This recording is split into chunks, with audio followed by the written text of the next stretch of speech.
Hello అందరికీ welcome back to my channel. ఇవాళ నేను మరో మంచి వీడియోతో మీ ముందుకైతే వచ్చేసానండి. మేము రీసెంట్గా వెళ్ళిన కుక్కే శ్రీ సుబ్రహ్మణ్యం టెంపుల్కి ఎలా వెళ్ళాలి, అక్కడ సర్ప సంస్కార పూజ, అలాగే నాగప్రతిష్ఠ, ఆశ్లేష బలి పూజ, ఇలాంటి పూజలు కాలసర్ప దోషాలకి ఎలా చేసుకోవచ్చు అనేది అయితే నేను ఈ వీడియోలో షేర్ చేస్తానండి. ముందుగా మేము తిరుపతి నుంచి బెంగళూరుకి అయితే చేరుకున్నాము. బెంగళూరు నుంచి ట్రైన్లో అయితే కుక్కే శ్రీ సుబ్రహ్మణ్యం టెంపుల్కి అయితే వెళ్ళామండి. సుబ్రహ్మణ్య రోడ్ దగ్గర వరకు అయితే ఈ ట్రైన్ వెళ్తుంది. బెంగళూరు నుంచి 8 గంటలు అయితే ట్రైన్ జర్నీ పట్టిందండి మాకు.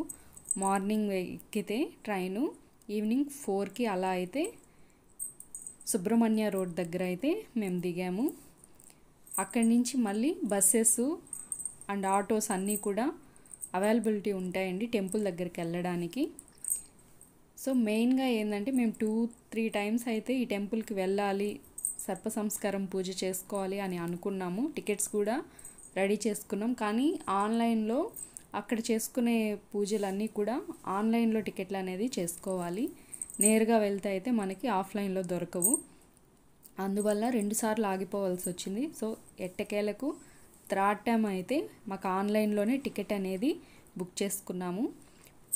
మనం బుక్ చేసుకున్న టికెట్ ముందు రోజే మనం ఈవినింగ్ 7 to 8 లోపు అయితే అక్కడికి చేరుకోవాలి. ఇక్కడ ఉంది కదా లెఫ్ట్ సైడు సేవా కౌంటర్ దగ్గరికి వెళ్ళి సర్ప సంస్కార సేవా కౌంటర్లో మనం ఏదైతే ఆన్లైన్లో టికెట్ ఉంది కదా, మేము బుక్ చేసుకున్న టికెట్ ఇక్కడ మీకు స్క్రీన్ పైన చూపిస్తున్నాను. ఆ టికెట్ని అయితే మనం రిజిస్టర్ చేసుకోవాలి. ఈ టికెట్ అయితే 6000 చేంజ్ అయితే పడింది. రిజిస్టర్ చేసుకున్న తర్వాత వాళ్ళు మాకు ఈ ఆశ్లేష గెస్ట్ హౌస్లో అయితే రూమ్ ఇచ్చారు. అస్సలు బాగాలేదండి, మాకు అసలు నచ్చలేదు. మేము దానికి ఆపోజిట్లోని వి సదన్లో రూమ్ అయితే తీసుకున్నాం. 1500 రూపీస్ అయితే ఛార్జ్ చేశారు. తర్వాత వాళ్ళు మాకు చెప్పింది ఉదయం 8 గంటలకల్లా కుమారధార నదిలో స్నానం చేసుకుని మనకి సర్ప సంస్కార పూజ చేసే ఆ హాల్ దగ్గరికి అయితే వచ్చేయమని కౌంటర్లోనే చెప్పారు. అందుకే మేము స్నానం చేయడానికి ఇక్కడికి వచ్చాము. మేము దిగిన హోటల్ నుంచి ఒక 50 రూపీస్ ఆటో అయితే పెట్టుకుని కుమారధారకు వచ్చి ఇక్కడే స్నానాలు అవి చేసుకుని ఇక్కడి నుంచి మేము సర్ప సంస్కార కేంద్రం దగ్గరికి అయితే వెళ్ళాలి. ఈ 2 days కూడా మనం జింజర్ గార్లిక్ అనేది తినకూడదు. వాళ్ళు ఏదైతే ఫుడ్ మనకి పెడతారో టిఫిన్, మధ్యాహ్నం, నైటు ఆ ఫుడ్ మాత్రమే తీసుకోవాలండి. ఎట్టి పరిస్థితుల్లోనూ బయట ఫుడ్ తీసుకోకూడదు. 8 గంటలకు మేము వెళ్ళేసరికి మా టోకెన్ నెంబర్ దగ్గర ఇలా అయితే అరేంజ్ చేశారండి. 2 పాములు, అలాగే 2 గుడ్లు, ఇలా కావాల్సినవన్నీ కూడా ఏర్పాటు చేసి హాల్ మొత్తం నిండిపోయిందండి 8 గంటలకే. ఎవరెవరికి ఇచ్చిన నెంబర్స్ దగ్గర అయితే వాళ్ళ టోకెన్ నెంబర్స్ దగ్గర వాళ్ళు అయితే కూర్చొని ఉన్నారు. ప్రతి ఒక్కరికి ఒక్కో పూజారిని అయితే అరేంజ్ చేశారండి.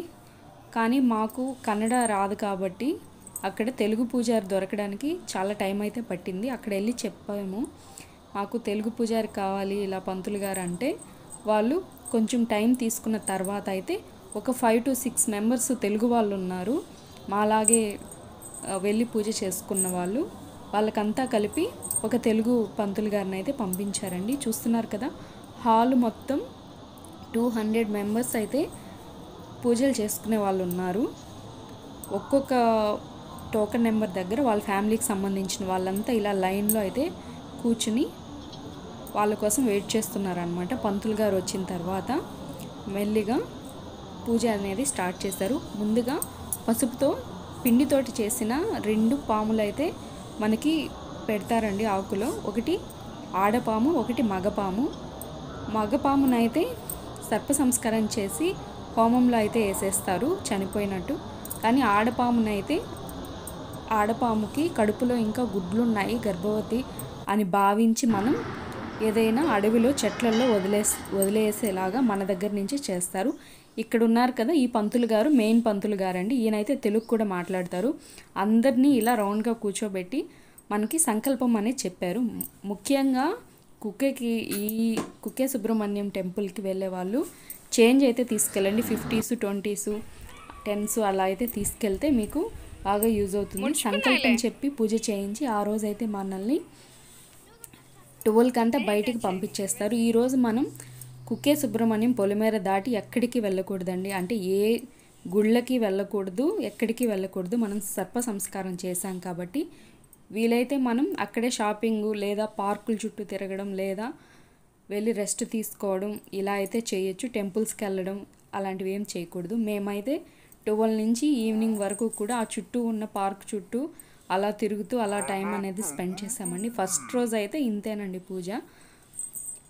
మధ్యాహ్నం 12 కంతా అయిపోతుంది. మళ్ళీ వాళ్ళే మనకి భిక్ష పెడతారు. అక్కడ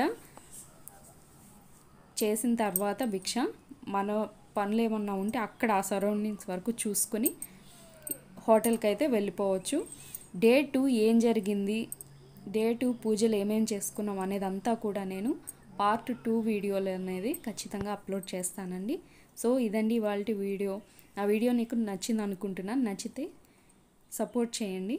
మరో మంచి వీడియోతో మళ్ళీ కలుస్తాను.